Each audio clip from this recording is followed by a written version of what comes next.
Happy Friday. Welcome. It's your lunch hour. Mr. Credit is here, guaranteeing to make you smarter than everyone else. You deserve it. You deserve it because they don't want you to know all the things that will allow you to not just be happier and have more money in your pocket and live a better life, but have a higher credit score as well. We got JJ and Art in the studio today. Some really important topics on the table. I tell you, first of all, the Dow is getting itself handed to itself right now. Down about 250 points. S&P is down 31. And this was kind of foreseen. You know, the jobs report came out. It was not good. Things did not look good there. The feds have now actually gone out and asked for help. They're seeking advice or creative solutions, quote, as to how to deal with all the foreclosed homes that the government owns. And we're going to talk a lot about that today and ask and answer your questions through the Ask Mr. Credit inbox at mrcreditradio.com. So first of all, JJ, the jobs report came out. I just saw an interesting figure here on CNBC that I'll talk about in a second. But basically, we had nothing, right? Yeah, zero. The goose egg. The goose egg. The goose egg. So, okay, so what does that mean? I mean, you know, so no, there were no new jobs, or, I mean, because the jobless claims, there were still like hundreds of thousands, right? Yeah, no new jobs created. I mean, that's the bottom line. So based on, and that's a net number, right? So there were some jobs created, but there were also jobs lost, and the net was zero. Exactly. And you know, I don't know, I mean, you know, they do a bunch of different types of phone surveys and things like that to figure out and get this number. And I just heard that they were going to use a new sort of equation coming next month. Oh, they're going to use a new equation. New equation. Oh, now we know how they're going to cook the books. Wait a minute. I don't like this equation, guys. This equation says there's no new jobs. Hold on. Let's get out of this one. Check, please. Let's go to another equation. Maybe that would have looked better. This sounds like Bill Clinton all over. Are you serious? Yeah, I'm sorry. I just heard that on the way to the studio. So, and that's from Bloomberg, Pim Fox. I'm sure he's putting accurate information out there. And I had to run in here to the studio, so I didn't get all the details. But I think from the little bit that I heard, you're probably right. The numbers might look a little more attractive come next month. With the new equation? Surely you can't be serious. I am serious. I think I heard like 500,000 less unemployment claims could be a potential result of this new poll taking, if you will. And they're going to use actual math. data that's funny math. Yeah, funny math. Yeah, I think they're actually going to be using data that's being from a payroll tax standpoint. So I mean, you know, when I hear that, actually, I mean, it actually sounds more reasonable than how they get the numbers right now. By survey. Well, I can't imagine that being better. It seems like it's that if they use those numbers, that's going to have to be worse. Well, yeah. I mean, they're saying, okay, you know, payroll taxes being paid through this month, or payroll tax, you know, the numbers of people reporting payroll tax. Yeah.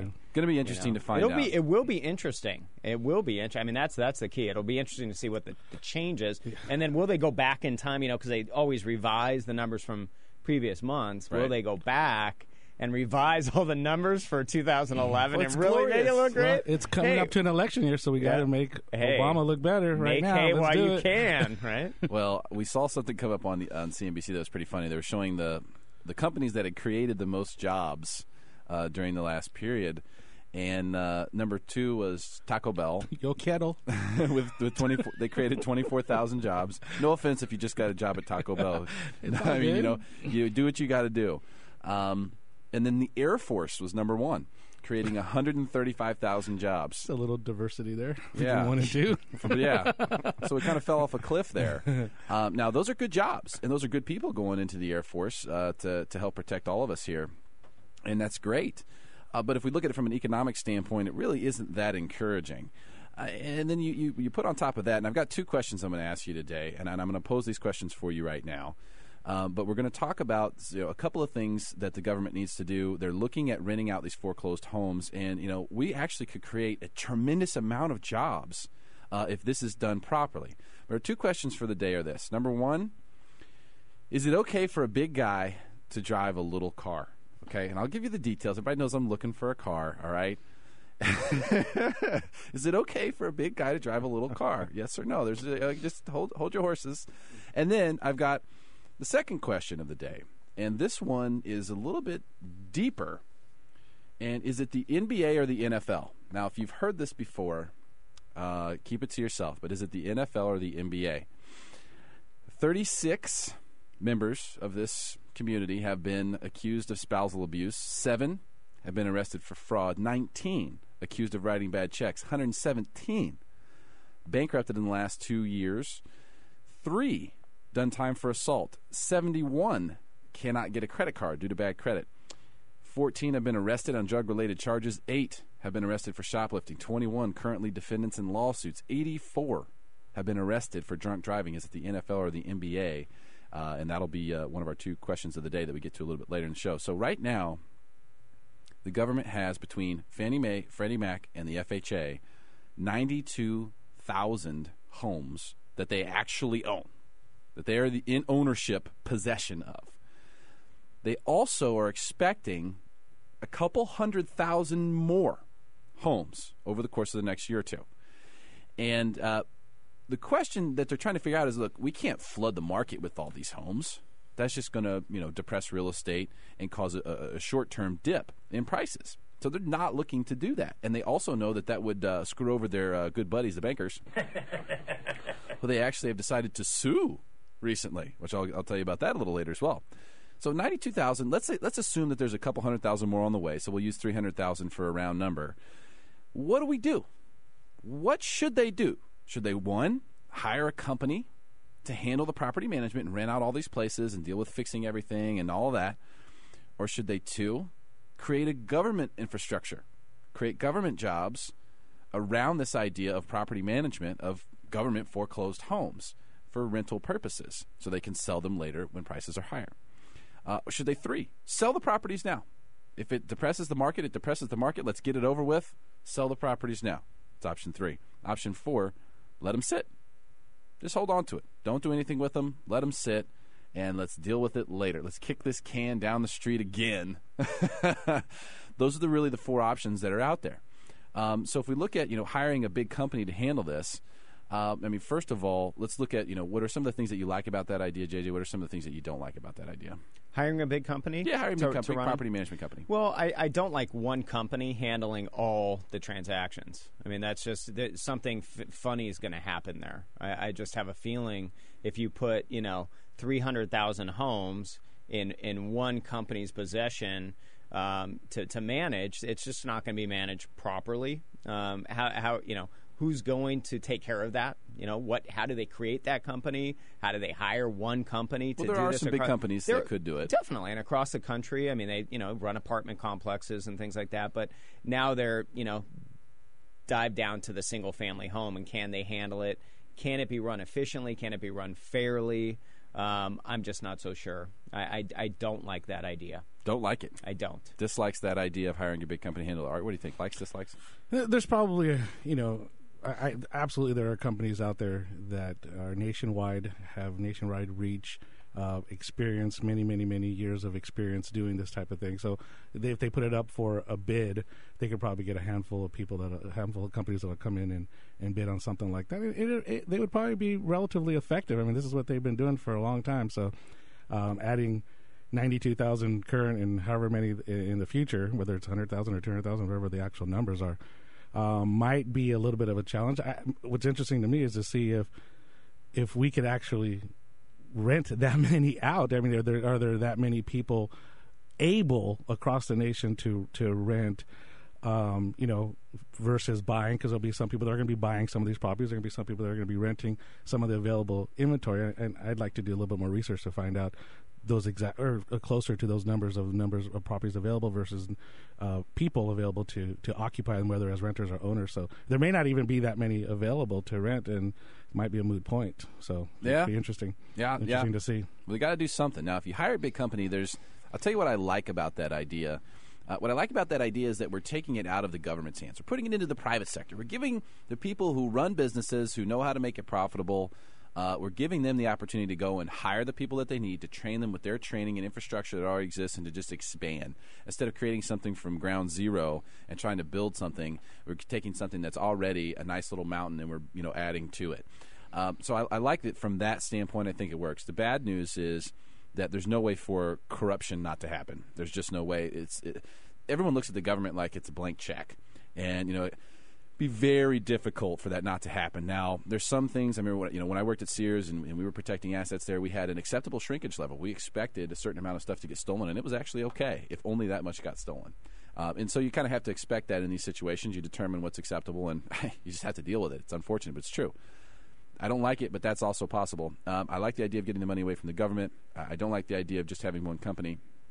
However, the real question is, who is going to be in charge of overseeing it? Because even if you just hire a company, you still have to go in and put infrastructure in place for someone to oversee what they're doing. Who's going to do that? I mean, is it the IRS? I mean, is it, who's going to actually go in and make sure that they're doing what they're supposed to do? Before you even get to the market problems that you might have, whether or not there's enough demand to rent the properties, or whether some of them should be sold or not. There's another issue that I see here with the idea in general, just of renting these properties, is that a lot of them probably aren't in condition to be rented. And that's the problem with foreclosures, especially ones that have been sitting on the government's books for who knows how long. You kidding me? I mean, some of these things are probably grotesque. They probably can't even go in them without a hazmat on, literally. And so, those properties have to be sold.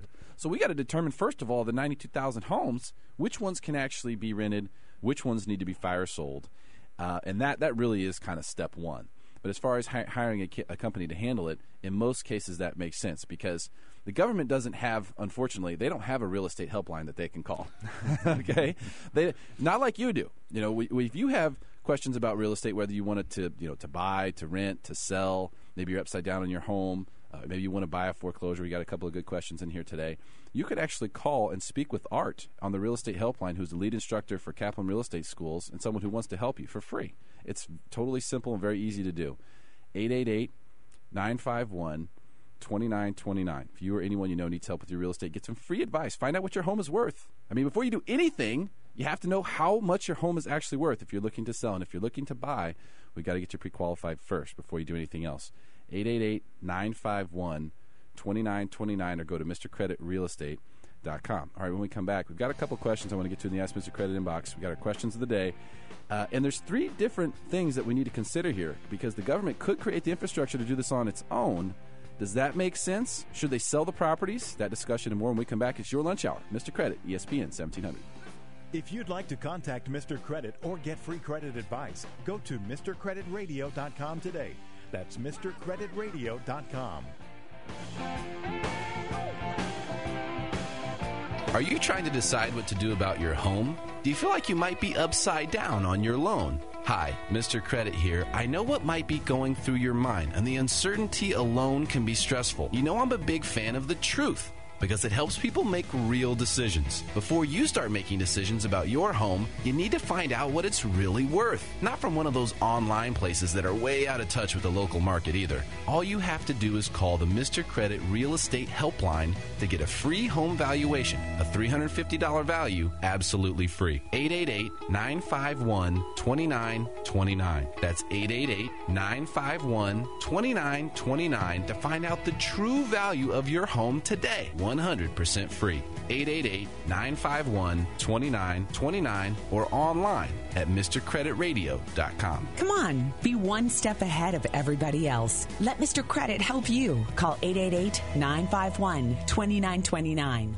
It's sometimes $800, $900 a month just for unsecured debt credit cards. And yet they're still raising interest rates, and probably because of the new credit card regulations. We have to understand that loophole in the Card Act was that if you just make the minimum payment, it gets applied to the lowest interest portion of your balance first. If you have credit card debt and you can only afford to make the minimum payments, you have to start looking and becoming educated about your Chapter 7 bankruptcy options. Make a simple phone call to William McDonald's office. It's 858-437-0103. You can schedule an appointment when it's convenient for you. Find out what your options are. You're not going in there to file for bankruptcy. That's not the way it works. You go in, you become educated, and you see, hey, does this make sense for me financially, me and my family? Are we going to benefit from this significantly, and should we do it? 858-437-0103. 858-437-0103 to get your free consultation with William McDonald. Just tell him Mr. Credit sent you. This is Lisa with the McDonald Legal Group. We are a debt relief agency. We help people file for bankruptcy relief under the bankruptcy code. When I was diagnosed with breast cancer, I was lucky. I had a great job with great insurance. I was going to be okay. But more than 18% of women right here in San Diego County don't have health insurance. Another 34% have deductibles so high they can't get medical care. But that's what Susan G. Komen for the Cure is all about. Every dollar we raise in San Diego County is earmarked to help an uninsured or underinsured woman get diagnosed, treated, and healthy again. Join us. Go to KomenSanDiego.org.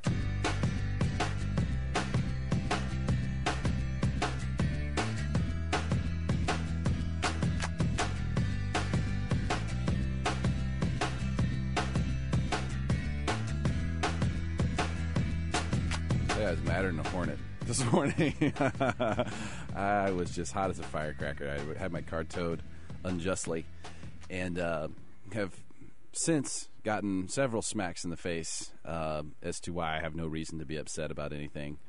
And, there are so many people who have so many reasons to really be upset, and I have absolutely no reason to be upset. So my tail is between my legs. I'm going to pay the $350 and forget about it and just be happy I have my health. And my little girl, and that's all that really matters. So thank you, whoever sent me that sign. You sent it twice, and I guess I needed to see it twice. So there definitely are situations that are much worse than having your car towed. There might not be as many that are as infuriating when it's unjust, but at the same time, there are a lot of reasons that I have to be thankful. So I appreciate whoever's sending me these signs. So we've got JJ and Art in the studio today, and we're talking about the government trying to figure out, they're asking, okay, now how often does that happen? How often does the government actually say... So I know who's asked to kick. No, actually, this time they're actually asking, they're actually asking for help. We need ideas. We need ideas about how to do this the right way. We don't know. I think that is a huge breakthrough, to be honest with you. Instead of just sitting together and creating their panel and going and making decisions and not knowing what they're doing, this is actually much better. So the second idea here, the first one is hire a big company that can handle it. The second one, create a government infrastructure to manage this and have government jobs and have it all be controlled within the government. Art, what do you like or dislike about that idea? Well, I mean, we have a parallel that we could already draw with REOs, with bank-owned properties, and obviously that's in the private sector because those are all owned by private banks, and see how they've been able to manage their assets over the last 3 or 4 years. And although we've adjusted in the real estate industry, we've adjusted to how they've done it, nobody likes it. Nobody likes how they manage those assets and who gets those assets and how you have to make offers. And everybody has a different system. And, some people take them online, offers online. Others want them emailed.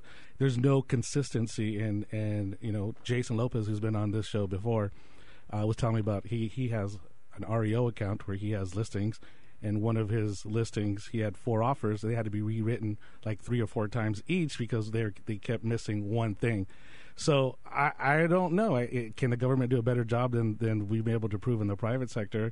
I would hope so. I would hope if they would learn. Trying to say it couldn't be worse. It could only go up. It can only go up from there, and learn from the mistakes that they've made on managing REOs and learn to manage these rentals in a different way. I can't imagine it's going to fall under the purview of HUD, the Department of Housing and Urban Development, and then from there branch out. I'm sure they're going to get the real estate industry involved in some private sector way, hiring asset managers for that part of it. And just hopefully it's more consistent across the board. Well, what do you think about, right now you've already got certain things that are subsidized by the government. You got living areas, you have a Section 8 housing, you have certain subsidies for housing that are provided by the government. You have government-owned properties where they, subsidize housing. Maybe this is an opportunity to use these properties for that purpose. Instead of going out and having to create a whole system around, you apply for credits, you get credits to apply towards your rent, and you rent wherever you want. Maybe we use this as the mark to go, all right, these homes that are foreclosed and owned by the government, now we've got them basically, we own them. If we're not going to sell them, we're going to rent them out. Maybe we do something like that.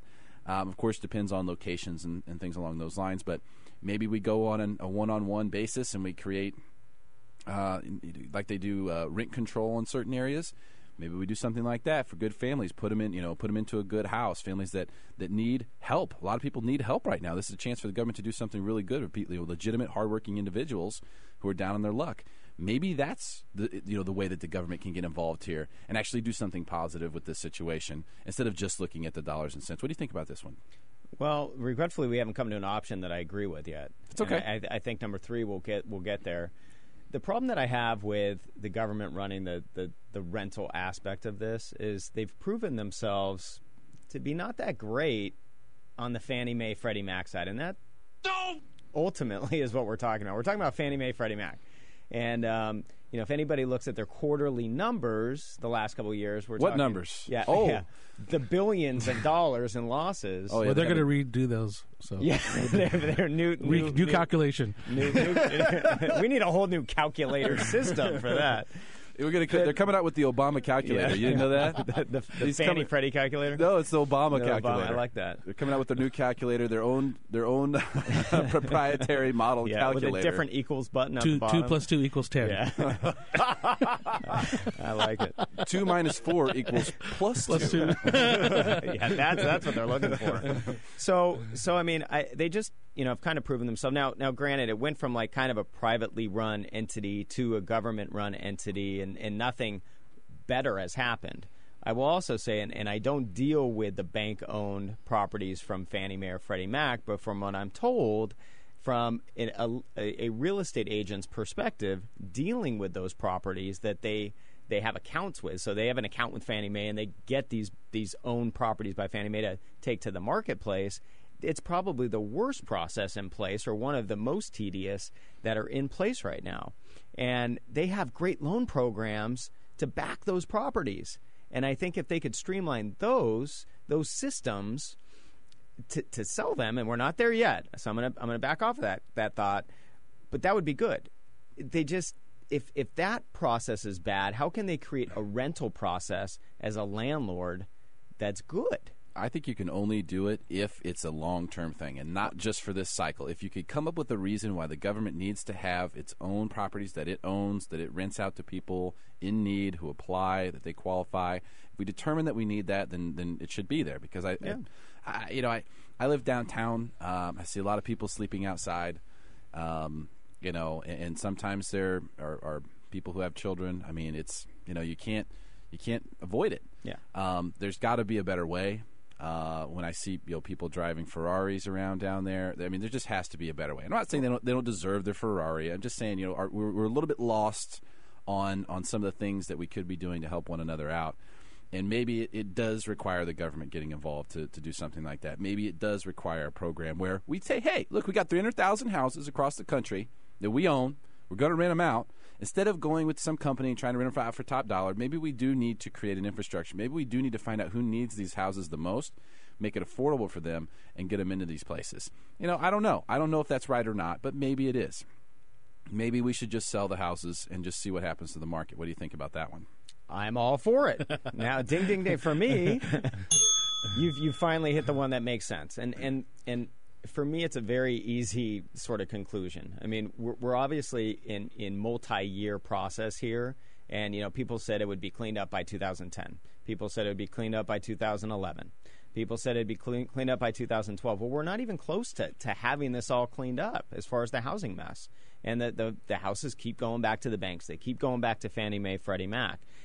Instead of holding 300,000, we're only talking 92,000 right now, but let's say we're talking 300,000. Mm-hmm.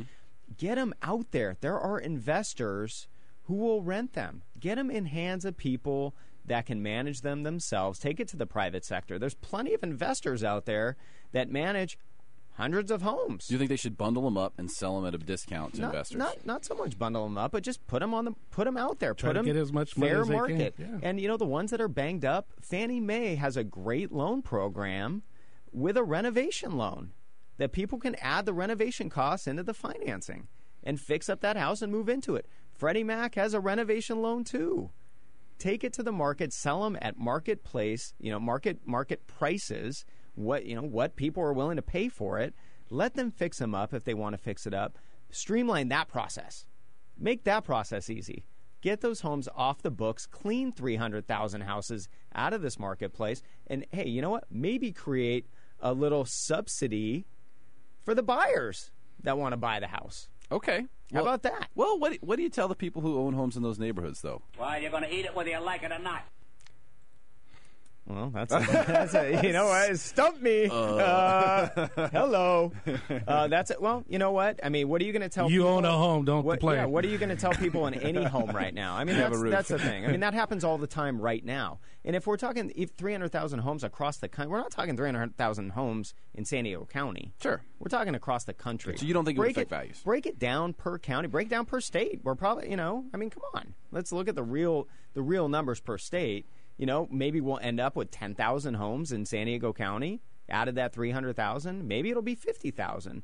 But I'm sure there's plenty of people to suck those up because the prices are going to be good. They're going to be affordable. I don't think they wouldn't sell. I think they would sell for sure. Definitely. Probably a lot of flippers, and those flippers would probably make those houses look really nice and sell them below market value and make a nice piece of coin.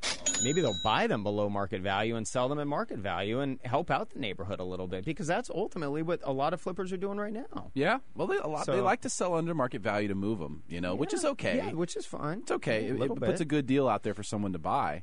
Art, what do you think about this one? Maybe there's a compromise here. Okay. I definitely like. I see the upside of what JJ's talking about in terms of putting them all on the market and just seeing what happens and let it all work itself out.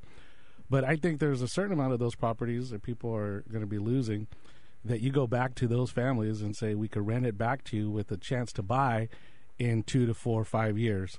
You start with those guys. See what their particular individual situation is. It may not be as bleak as just having to foreclose them and then letting them start all over from the bottom, but stay where they're at and give them a chance to rent at a reasonable, fair market rate, and then maybe a little bit higher than that to buy back that property, some type of a land contract or contract for deed, possibly.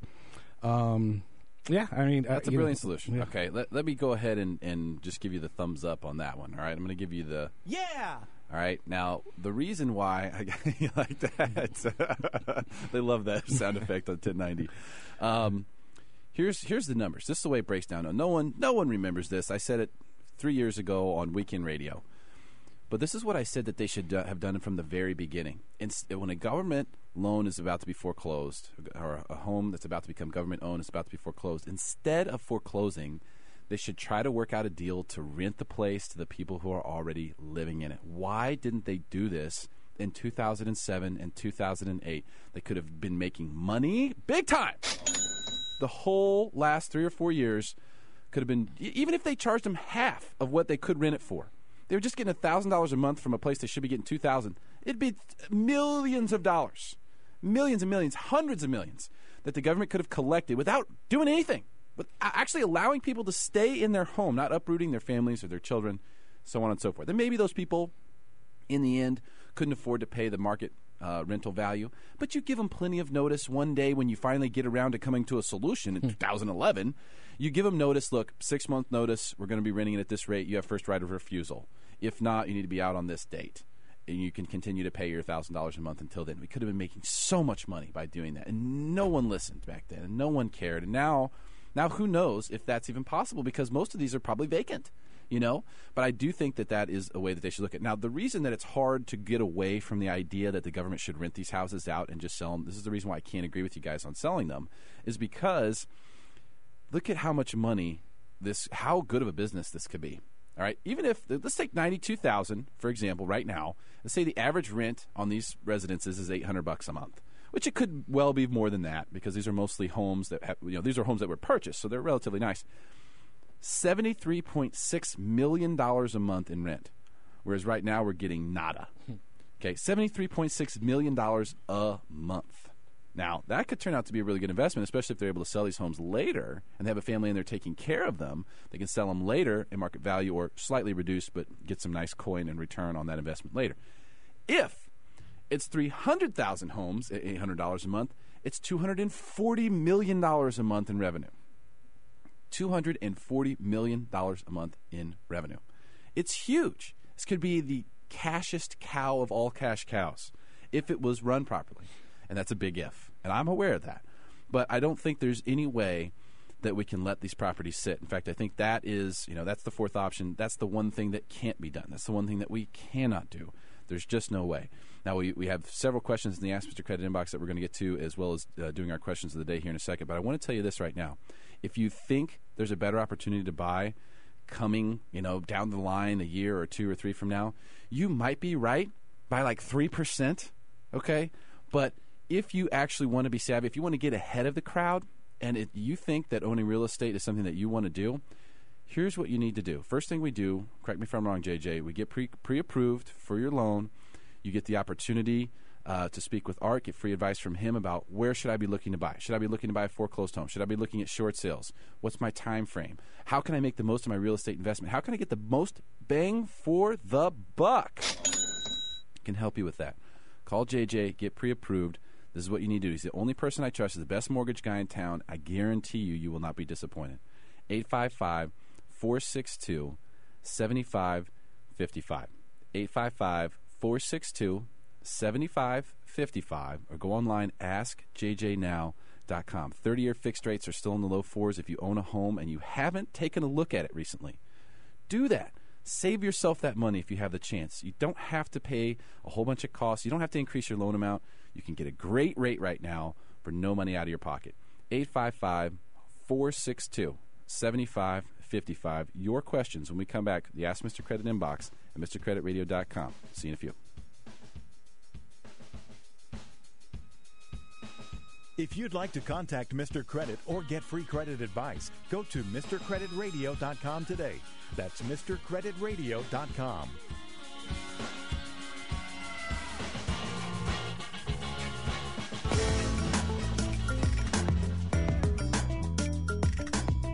Let's say yes to tourism. Imagine a country where children's education is helped by tourism.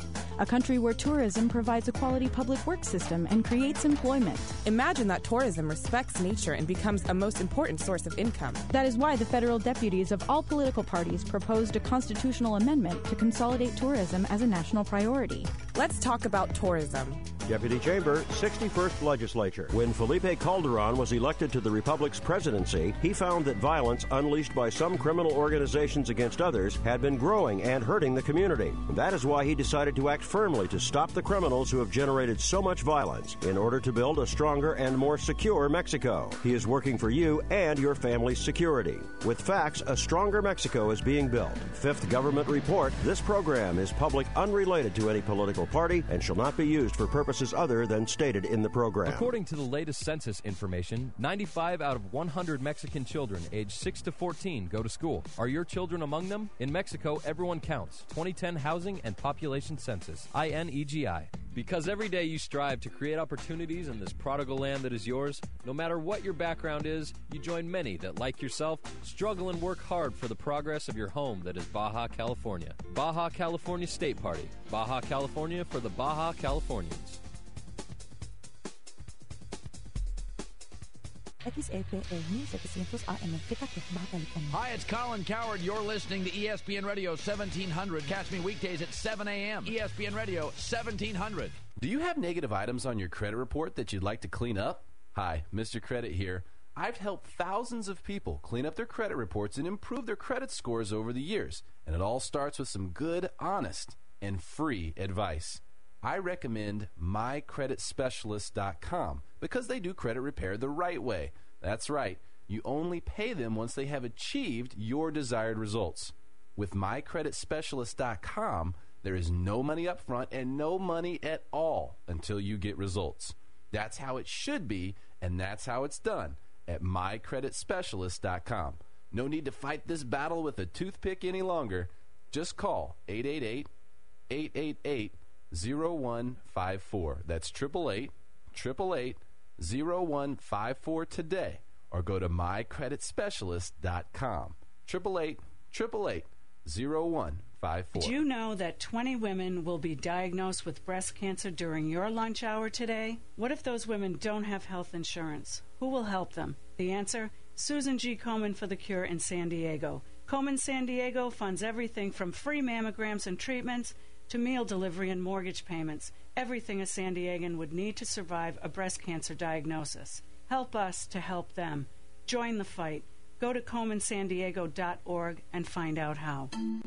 Do you know what's really going on with your loan modification? Are you sick of getting the runaround from the bank? Hi, Mr. Credit here. I know all too well just how stressful it can be dealing with the bank trying to get a loan modification. The bad news is it's very easy for you to be misinformed and in some cases just flat out lied to. If you want to figure out what's really going on with your loan modification, just call the Mr. Credit Real Estate Helpline at 888-951-2929. That's 888-951-2929, and a local expert will answer all your questions 100% free. 888-951-2929, or you can always contact me directly at MrCreditRadio.com. Come on, be one step ahead of everybody else. Let Mr. Credit help you. Call 888-951-2929 or online at MrCreditRadio.com.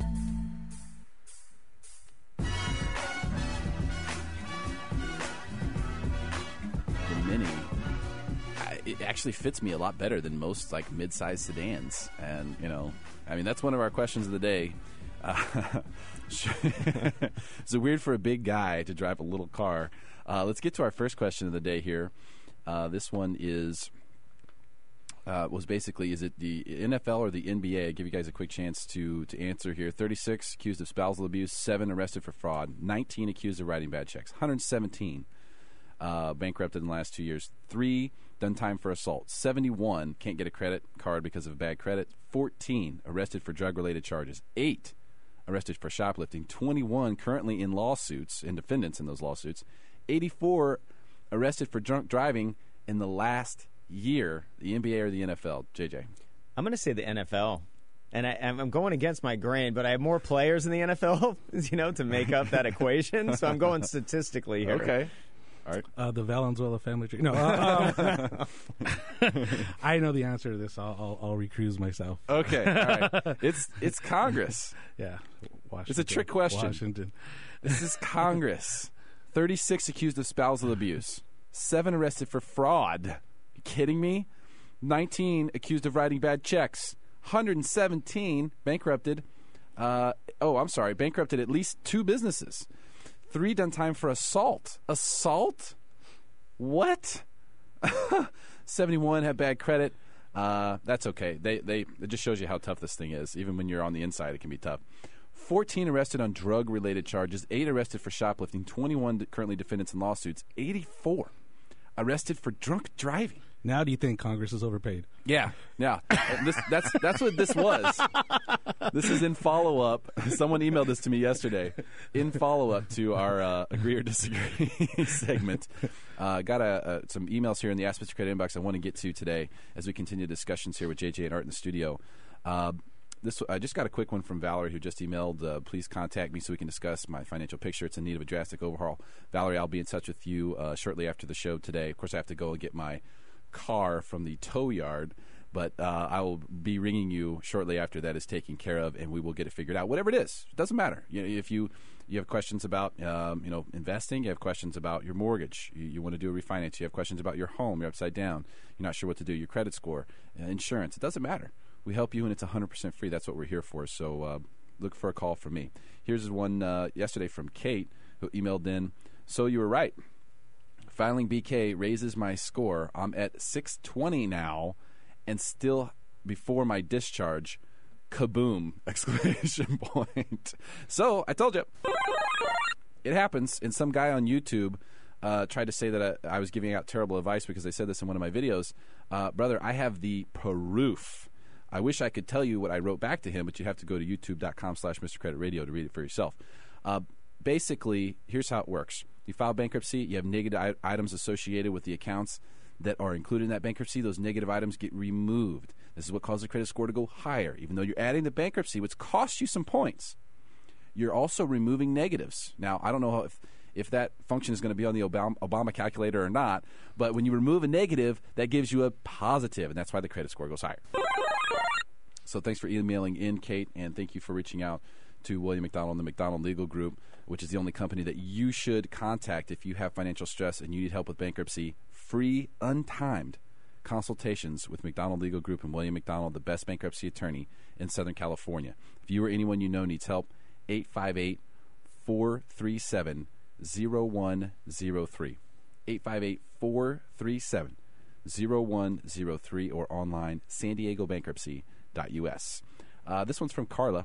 We are pre-approved for a loan. We saw a house we like. They won't show the house unless we submit a bid. Is this how it works? How can we put a bid on a house without even seeing the house? Is the first house we like? It's the first house we like, but I haven't seen the place. The realtor told us that in order to see the house, we need to submit a bid. Isn't a bid a commitment to buy the house? Question mark, question mark, question mark. Which one of you guys wants to jump on this one? I'll answer that one. Every once in a while you'll see this. Sometimes it's a strategy that a listing agent uses if they've had a hard time getting any offers at all, especially if the property doesn't show as well. More often than not, it's because it's tenant occupied and the tenants are not being cooperative in showing the property. It's very difficult. So they'd rather make an appointment with the tenant once they have an offer in their hand than make an appointment with the tenant just for a looky-loo and make the tenants feel like they're being intruded on. But you make that offer contingent upon them viewing the property. So they really have nothing to lose. They have nothing to lose except for at least the listing agent has a starting point and here's what they're willing to what's the point though, really? I mean, if it's a game. If it's worthless, if you can back out after you see the place, then what's the point? An offer in hand. If you make an offer on something, at least you started the negotiations, right? You're right there. You can see where they're willing to start at, and then you can go from there and see if they're willing to go pay higher when you counteroffer. Interesting. And they've been pre-approved, so it's not like they haven't even gone there. And I can understand, any respectable real estate agent not wanting to even show someone a property who hasn't been pre-approved. That makes sense. Yeah. That's smart business.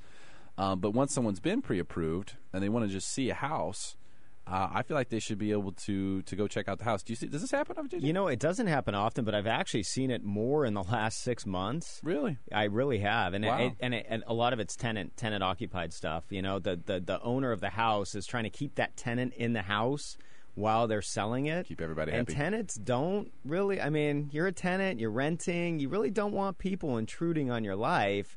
And so the seller and the agent they're working with kind of want to make sure that, you may not see it. We got pictures online. You can take a look at it. If you're interested, just put something in paper to let us know that you have some sort of level of commitment that, you're willing to take the time to write an offer.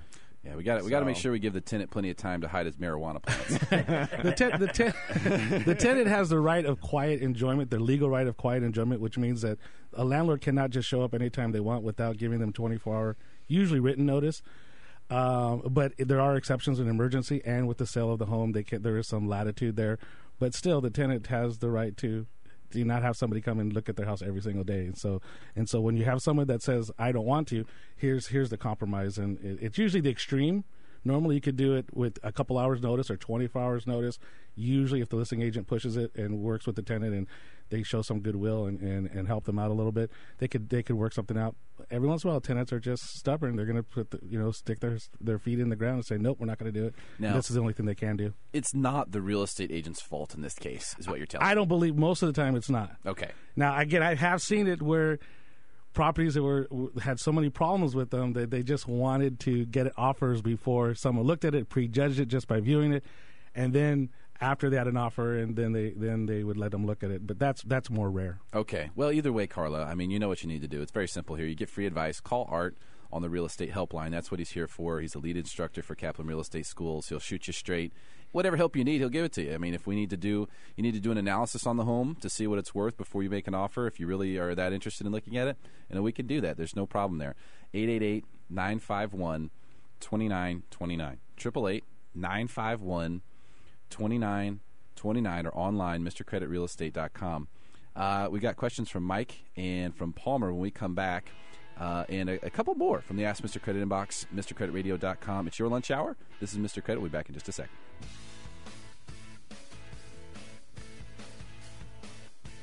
If you'd like to contact Mr. Credit or get free credit advice, go to MrCreditRadio.com today. That's MrCreditRadio.com. Well, there's no doubt about it. The government is desperately trying to raise revenues, and they are looking to get as much of it as possible from you.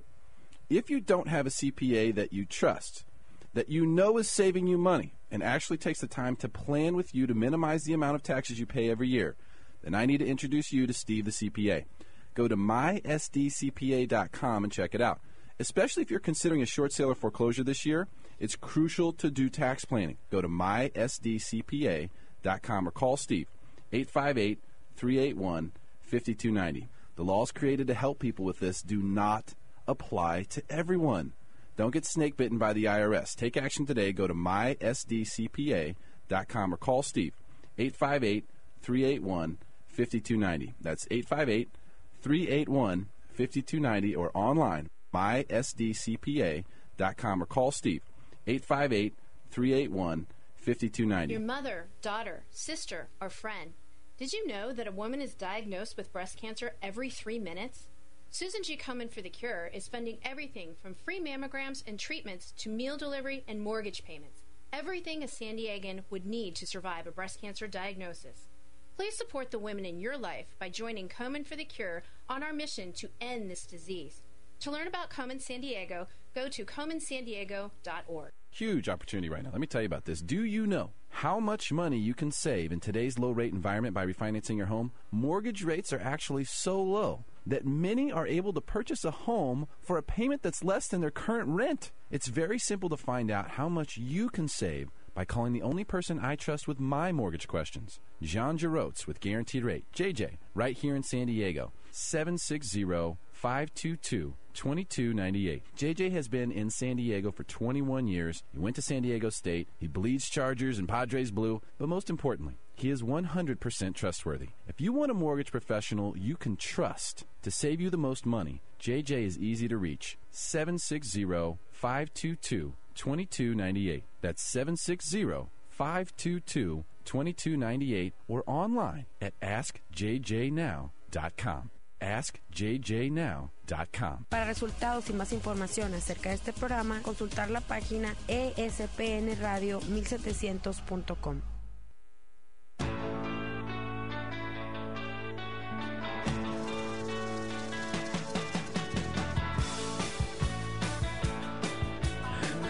Oh, man. Welcome back.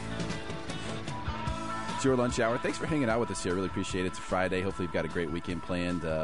Just an extended weekend, holiday weekend. Get out there in the sun, put your sunblock on, drink plenty of water. It's going to be a hot one, I think. We're getting to questions here at the Ask Mr. Credit inbox, MrCreditRadio.com, which is brought to you by Ticor Title. Ticor, where the pros go. This one is from Mike. How does buying a foreclosure work? Do you have to pay for it all in cash, or can you get a mortgage like normal? I'm thinking about buying a home, have the money down, and credit should be fine, but I've heard that buying a foreclosure is better than a short sale if you can afford it. I think you might be right here. JJ, what do you think? As far as what part of it? Paying cash? Or just as far as a deal? How does it work? Can you pay? Do you have to pay for it all in cash, or can you get a mortgage like normal? Definitely. I mean, it's a normal transaction. A foreclosure is a bank-owned property. I mean, we're not talking about the courthouse. auction. Yeah, the auction. You're paying cash, but bank-owned property listed on the MLS with a real estate agent. Drive by, it's got a sign, it's for sale. You're going to put in an offer like a normal transaction. You can take out a mortgage. You're going to have 30 days to close the escrow or whatever. Nothing's different. Right? Nothing down, is different. Nothing is different. You have all the normal pieces of a transaction that you would buying a normal house. Okay, and he thinks he's got everything put together. Better than buying a short sale if you can afford it. Mike, the affordability is going to be the same pretty much. Across the board, they're identical. Any key differences there, Art, or good advice we can give Mike with regard to his search? Again, make sure you differentiate between a auction trustee sale, which is it's being foreclosed on that day. It's the foreclosure process is ending that day, and you do have to come with cashier's checks, actual money. As opposed to a foreclosure that's bank owned. What happens with the auctions is they don't sell it to a private investor. The bank ends up buying it back, or another bank buys it, and now it becomes bank owned. You're probably looking at definitely look at situations where the the quality of the property itself. There might be some issues, might be some missing appliances and things like that. So you want to take a really good look at them when you're viewing these properties. And there might be some tenant issues as well. And occupants have some rights after foreclosure. So working with an agent, working with someone that can walk you through those is going to be real critical. But you can find, just like with short sales and traditional sales, you can find a really, really good deal. And I would target some foreclosures if that's what you're looking for right now. Okay, so foreclosures is you're looking in the right place, Mike. I think you're in the right spot. And what you have to kind of do at this point is here's a typical psychological buying mistake with regard to buying anything. I don't care if it's a home, a car, or a toaster. If you get to a point where you realize you're going to purchase something, don't wait until it becomes an emotional necessity and then go out and try to buy it really fast. Okay? That's how you make mistakes.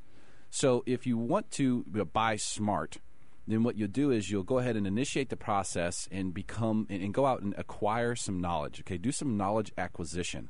Get out and see some different properties. Actually walk in. Go to some open houses. Get out there and get a feel for what's out there and the places that you're looking. Get some knowledge going and get some thoughts rolling in your head. Maybe there's some things about certain houses that you like you hadn't even thought about before. And you want those things now that you've seen them. That helps you identify the right property when you find it. So get out there. Don't wait until the last second and go, it'll be easy to find a good deal. We'll look for 2 weeks and take the bet. Get out there and start looking and get a feel for it. Maybe you'll find an unbelievable deal. Maybe we'll find a deal that has to be taken advantage of right now that won't be there 6 months from now or whenever it is that you finally get emotionally committed to doing something. So be proactive here. Don't wait until it's too late.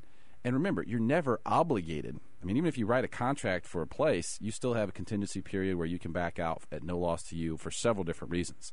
So it's not like you're going to get yourself into a committed situation. You're just going to acquire some knowledge. Buying a house is not like buying a car. All right, you don't have a salesman doesn't bring you into their office and trap you and then won't let you leave. Okay, that is not how it works. It is a long process. Okay, so there's no way for you to get bamboozled when buying a house. We kind of do put them in the car and drive them around. You do put them in the car and drive them around. We don't let them leave right away. Don't let anybody tell you you can't negotiate on a foreclosure. You can negotiate, whether it's a traditional sale, a short sale, or a foreclosure. You do have negotiating room and ability, and just it's going to depend on how good your agent is at presenting that negotiation. There are concessions that banks will give. There are things that they will fix. Sometimes they'll tell you no. You just have to ask. You just have to keep asking and get what you want. Good point. You should, don't ever let anyone say you can't negotiate. No, everything's absolutely negotiable, especially these days. I mean, come on, get out of here. If someone's saying you can't negotiate, you need to run from that person like they're a building that's on fire. Let's get to another one here from Palmer. Refinance after short payoff. This is really interesting, actually. Palmer writes, I have a second loan, $95,000. The loan is being settled. So he's settling his second loan for $12,500 and with a full lien release, and credit reported settled in less than full amount. Well, I have problems refinancing my first loan because of this. The first loan has 105% LTV. He's probably going to have a problem refinancing it. Palmer, I'm sorry. I mean, it's banks look at that like a short sale. It's a short pay. It's a black mark. Okay, it's not good. So even though it's settled in full and it's all agreed, it's going to keep him from being able to refinance. Now, that isn't the case for everyone. So there's some people who are upside down a little bit who can actually refinance. Definitely. Explain that, how that works. Well, I mean, there's programs in place. Right. There's a HARP program, and you can be upside down up to 125%. As long as your loan is owned by Fannie Mae or Freddie Mac. And it's really easy to find out. There's a couple websites to go to, a Fannie Mae lookup tool. You can look up your loan to see if they own the note. They probably aren't servicing it, so you might be getting your statement from Bank of America or Wells Fargo, someone else, but Fannie Mae may own that note. Same thing with Freddie Mac. You probably Google it and find the websites pretty easily. Or you could certainly help someone find that. I do it all day long for people. Okay, so if I have, let's say I haven't missed any payments, I'm upside down, and I want to take advantage of record low interest rates, all-time record low interest rates in the low 4% range fixed, I could actually, call you for free, find out, do I fit into the program? And if so, I might be able to go ahead and refinance even though I'm upside down. That's possible. That's right, yes. Okay, so here's what you need to do. If you are in this situation, you want to see if you can refinance, even if you're upside down. You could still qualify for this. It's still possible. I mean, you could still save money. And the programs are out there. You don't hear anyone talking about it. That's why we've got to bring you the truth on this show. Take this number down. Call JJ directly or go to AskJJNow.com. 855-462-7555. 855-462-7555 or AskJJNow.com. You can refinance even if you're upside down. They don't want you to know that. All right, Palmer, sorry, man. Wish I had better news for you. Here's the good news. You don't have a second lien anymore, okay? You obviously settled it for much less than what you owed, but that tells me that you're in it for the long haul, which is fine. That's totally fine. You'll probably get your money back one day. And, you're not far from having some equity. I mean, you're close now, and that puts you in a better position, even if it takes you a couple of years. Hopefully you don't have a bad first mortgage, and in case you do, then that would have been a bad move on your part. So our second question of the day today, before we get to hopefully another question or two from the Ask Mr. Credit inbox, was can a big guy drive a small car? I mean, is this okay? Because, I mean, everyone knows I'm looking to buy a car, all right? And I want to be as humble as I can. I'm sick of getting my BMW towed, being selectively towed over and over. And so I'm looking at the Mini. I like the Mini. And I'm looking at the Prius. So what do you guys think? I mean, shoot me straight here, because I can't be 6'3", 235 climbing out of this little car if it really is that big a deal. JJ, shoot me straight. Hey, you know what? I'm cool with it, man. If you're fine with it, from a self-esteem thing. Let me read JJ's mind right now. Right now he's thinking, this is awesome. This is so funny. I'll say anything I can to get him to buy a small car right now. I don't care what I have to say.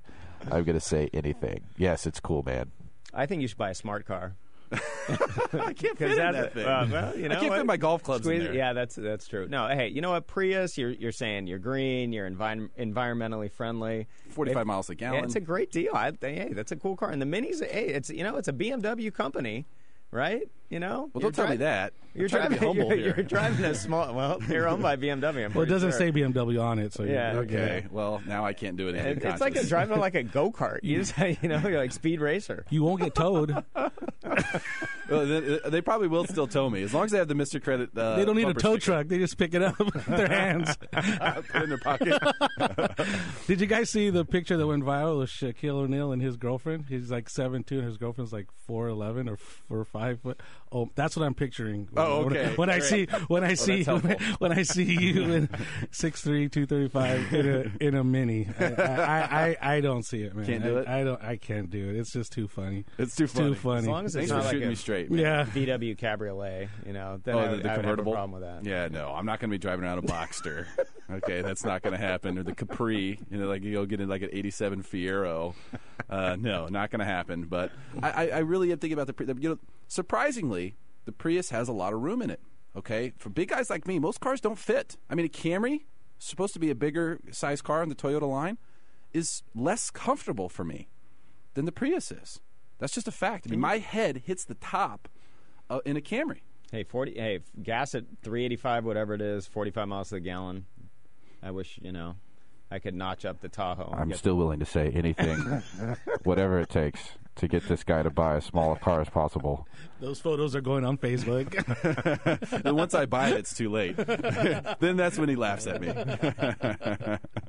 Oh, man, that's hilarious. Okay, so I had one more here that I wanted to get to here. This one's from Mr. H, who emailed in. I'm looking for a consumer protection lawyer in order to discuss a potential claim versus Citibank. I've listened to your show a few times and would like a reputable source. Thank you, Mr. H. So, Mr. H, here's the thing. I don't have anyone that I recommend along these lines yet. There is a company that I'm wanting to meet with because William McDonald has put his seal of approval on them, and it is Kohler or Thornton and Kohler is the company. I will email you their information to make sure that you have it. If William McDonald says that they know what's going on, they do. He can sniff out a bad attorney from a million miles away. He's like a shark when it comes to that stuff. If he says they're good, they're good. I believe it. I will send you their information and make sure that you have what you need there. Remember, you don't have to go it alone. The Real Estate Helpline is here to help you. Whatever questions you have, it's 100% free. 888-951-2929. Big thanks to ESPN 1700. Art, JJ, great show today. Mom, listen at home. I love you. The Mark Postcard right at you. I'll see you again on Monday at noon. Sorry, Padres Monday. See you Tuesday at noon.